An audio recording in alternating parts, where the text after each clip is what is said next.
Good morning সবাইকে। আমরা সকালবেলা উঠে এখানে ব্যালকনিতে একটুখানি হেঁটে এসেছি। এর আগে এসে ব্যালকনিতে বসে একটু চা বিস্কিট খাচ্ছি দুজনে। আজকে অনেক দিন পরে সময় পেয়েছি, তো তার জন্য বসে একটুখানি গল্পও করে নিলাম। আর এখানে দেখো, আমি গ্যাস কালকে রাতে মুছে রাখিনি, তো তার জন্য আমি আজকেই মুছে নিচ্ছি। তো মুছতে মুছতে ওর সঙ্গে কথা বলছি, কারণ আজকে ও একটু বাড়ি আছে সকালবেলার দিকটা। তো চলো কাজবাজগুলো আস্তে আস্তে করে নিই। তোমাদের যদি ভিডিওটা ভালো লেগে থাকে তাহলে তোমরা লাইক করবে, শেয়ার করবে, সাবস্ক্রাইব করবে। ফেসবুক থেকে দেখে থাকলে ফলো করে দিও পেজটা। এখানে দেখো আমি ক্লিন করে নিচ্ছি আস্তে আস্তে করে। আমি এগুলো ক্লিন করে ব্রেকফাস্ট বানাতে হবে আজকে। কালকে বরমশাই বলেছিল রাতের বেলাতে খুব পায়েস খেতে ইচ্ছে করছে, তো আমি ভাবছি রাতের বেলা মিষ্টি খাবারের থেকে সকালবেলা খাওয়াটা অনেক হেলদি। তার কারণ হচ্ছে রাতের বেলা খেয়ে তো আমরা ঘুমিয়ে যাই, রেস্ট নেওয়ার টাইম ওটা। তো তখন যদি আমরা মিষ্টিটা খাই তখন শরীরের জন্য অতটাও ভালো না। তো তার জন্য আমি সকালবেলাতেই পায়েসটা করে রেখে দিচ্ছি। তো সকালবেলা খাবে ও, আবার দুপুরবেলা খাওয়ার পরে খেয়ে নেবে, তাহলে আর রাতের বেলা ও খাবে না। তো চলো, আমি পায়েস বানাতে বসিয়ে দিয়েছি। এখানে চাল ধুয়ে দিয়েছি, একটুখানি জল, একটুখানি দুধ আর দুটো লবঙ্গ, একটু নুন দিয়ে আমি সেদ্ধ করতে বসিয়ে দিলাম। দেখো এখানে সেদ্ধ হয়ে বসিয়ে দিয়েছি। আর এদিকে আমি ঘি দিয়ে কাজু আর কিশমিশটাকে ভেজে নিয়েছি। ওটাকে আমি দুধের মধ্যে দিয়ে দিলাম, ওই চাল সেদ্ধটার ভেতরে দিয়ে দিলাম। এবারে ওটা ফুটতে থাকুক, ফুটে একটু গাঢ় হয়ে যাবে, ভালো লাগবে দিলে খেতে। তো একদিকে আমি পায়েস বসিয়ে দিয়েছি আর একদিকে আমি রুটি ভাজছি। তো রুটি ভাজার পরে ওকে আমি খেতেও দিয়ে দিলাম, কারণ তার দেরি হয়ে যাবে না হলে। আর আমি একদিকে স্ট্রবেরি মিল্কশেক খাচ্ছি। তো ওর তো দেখে খুব ভালো লাগছে, ও এটা খুব ভালো খায়। তো ওকে আজকে আমি দিইনি, ওকে আজকে আমি এটা দিয়েছি। তো ও আমাকে ওই জন্যই বলছে যে তুমি কেন আমাকে ওটা দিলে না, তুমি কেন আমার জন্য খাবার বানালে। তো ওর জন্য আমি ওকে বললাম যে তুমি তো কালকে বললে, তো তার জন্য আমি বানিয়েছি। তো ও তো খেয়ে নিল, আমার থেকে একটুখানি মিল্কশেকটা খেলো। তারপরে দেখো আমি খাওয়া দাওয়া কমপ্লিট করে এসে আমরা এখানে রাজকুমার রেডি হচ্ছে, আর আমি ওইদিকে বেডটা গুছিয়ে নিচ্ছি। গুছিয়ে নিই আস্তে আস্তে করে, ওর আবার বেরোনোর সময় হয়ে যাবে, ও রেডি হয়ে বেরিয়ে পড়বে। আর আমি এখানে পর্দা টর্দাগুলো খুলে দিলাম একটুখানি। এই ব্ল্যাঙ্কেটটা নিচে পাতিয়ে রেখেছিলাম, বাট কিন্তু না খুব গরম উঠছে।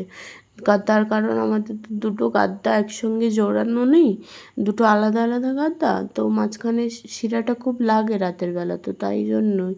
আর কাঠমোল হয়েছে খুব, তাই ওষুধ দিয়ে দিলাম। এদিকে রাজকুমারকে টাটা করে দিলাম। চলো দিয়ে আমি বেডশিটটা আজকে চেঞ্জ করব। বেডশিটটা আমি চেঞ্জ করে নিই একদিকে। চল বেডশিটটা চেঞ্জ করে বালিশের কভার টভারগুলো চেঞ্জ করে নেবো। কালকে অনেকগুলো জামা কাপড় কাচবো, আজকে তো আর কাচবো না। তার কারণ হচ্ছে আজকে সানডে, আজকে একদিকে আমি বাজার করতে যেতে হবে। সবজি, মাছ, চাল আমার বাড়ন্ত হয়েছে, তো সেগুলো সব আনতেই হবে আজকে, না হলে হবে না। আজকেই মার্কেট বসে আমাদের এখানে, তো তার জন্য আজকে আর জামা কাপড় কাচার কোনো ঝামেলা রাখিনি। এরপরে আমি গিয়ে আগে রান্নাটা করে নেব। তার কারণ রাজকুমার তো বেরিয়ে গেছে, আজকে খুব তাড়াতাড়ি চলে আসবে যেহেতু আজকে সানডে। আর এখানে দেখো মুগের ডালটাকে আমি সেদ্ধ করার আগে একটুখানি ভেজে নিই। তার কারণ মুগের ডালের যে একটা স্মেল থাকে না, ওটা কেটে যায় আর ভালো লাগে ডালটা খেতে আমার।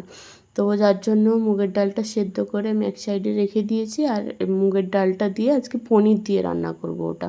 তো পনির ভাজলাম একসঙ্গেই, আমি 5 ফোড়ন আর শুকনো লঙ্কা ফোড়নে দিয়ে ডালটা সম্বার দিয়ে দিলাম। তো তারপরে আমি নুন মিষ্টি চেক করে, মিষ্টি মিষ্টি একটু হবে ওরকম দেখে মিষ্টিটা দিয়ে দিয়েছি। আর একদিকে ভাত বসিয়ে দিয়েছি। আজকে পেঁয়াজ পোস্ত হবে, পেঁয়াজ টমেটো দিয়ে পোস্ত হবে। তো ওটাই আমি বসিয়ে দিলাম, একটু কালো জিরে লঙ্কা ফোড়নে দিলাম, আর পেঁয়াজ দিয়েছি, টমেটো দিয়েছি, আর পোস্ত বাটা দিয়ে দেবো, তাহলেই হয়ে যাবে। নুন মিষ্টি চেক করে এটাও নামিয়ে নেব। আর একদিকে আমার অনেকটা বাসন জমা হয়ে রয়েছে, সেগুলোকেও ধুতে হবে, এটা মাথায় হেঁটে গেছে এক একটা। তো চলো আস্তে আস্তে করে কাজগুলো এগিয়ে নেওয়া যাক নাকি। আর যদি তোমাদের ভিডিওটা ভালো লেগে থাকে, এর মাঝখানে বলে দিই, একটুখানি লাইক শেয়ার কমেন্ট করবে। আর ইউটিউব থেকে দেখলে সাবস্ক্রাইব করে রাখবে, আর ফেসবুক থেকে দেখলে ফলো করে রেখো। চলো এদিকে বাসনগুলো ধুয়ে নিচ্ছি আস্তে আস্তে করে। আজকে তো কেক বানাবো ভেবেছি, তার কারণ কেক শিখেছি তারপর থেকে আর বানানো হয়নি। বেকিং ক্লাস করেছি আমি, বাট অ্যাডভান্সটা করা হয়নি, বেসিকটা করেছি। তো যেটা করেছি সেটাকেই তো একটু কাজে লাগাবো, তাই না বলো? তো তার জন্য একটুখানি কেক ঠেকগুলো বানানোর জন্য ওই জিনিসপত্রগুলো ধোবো। তো আস্তে আস্তে করে ধুয়ে নিই। এর মাঝখানে রাজকুমারও চলে এসেছে, আর এসে ও আমার সঙ্গে বকবক করছে। তো আমার ভালোই হয়েছে একদিক থেকে, ও আমার সঙ্গে কথা বলছে, আমার বাসনও ধোয়া হয়ে যাবে, ওর সঙ্গে কথাও বলা হয়ে যাবে, বোর লাগে না আর। না হলে খুব বোর লাগে জানো তো, সারাদিন একা একা বাড়িতে থাকতে। তো দেখো বাসনগুলো ধোয়া তো হয়ে গেছে অলমোস্ট।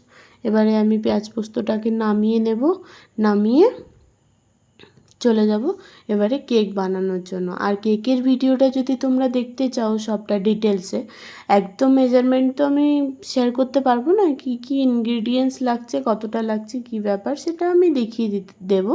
তো ওই ভিডিওটা যদি তোমরা দেখতে চাও একটু পরে পেজটাতে ফলো রেখো, ফলো করে দিও, আর চ্যানেলটাকে সাবস্ক্রাইব করে দিও ইউটিউবে। তাহলে কেকের ভিডিওটা একটু পরেই আসবে, তোমরা দেখে নিতে পারবে। চলো। আর পায়েস করেছিলাম তো প্রেসার কুকারটা, ওটা একটুখানি জলে না ভেজানো থাকলে ওটা উঠবে না, যার জন্য আমি ওটাকে পরে ধোবো। এখন আপাতত এগুলোকে ধুয়ে নিই। চলো আবার কেকটা বানাতে বসিয়ে দেবো। আর এদিকে পেঁয়াজ পোস্তটাকে আমি দেখো নাড়িয়ে নিচ্ছি একটু ভালো করে, চেক করে নামিয়ে নেব। তো এখানে দেখ কেকও বানানো আমার কমপ্লিট হয়ে গেছে। কেক বানানো কমপ্লিট হয়ে যাওয়ার পরে ওই মোল্ডে যতটা কেক লেগে থাকে না, ওইটা খেতে খুব ভালো লাগে, তো ওইটাকেই রাজকুমার পরিষ্কার করে খেয়ে নিয়েছে। চলো বাই।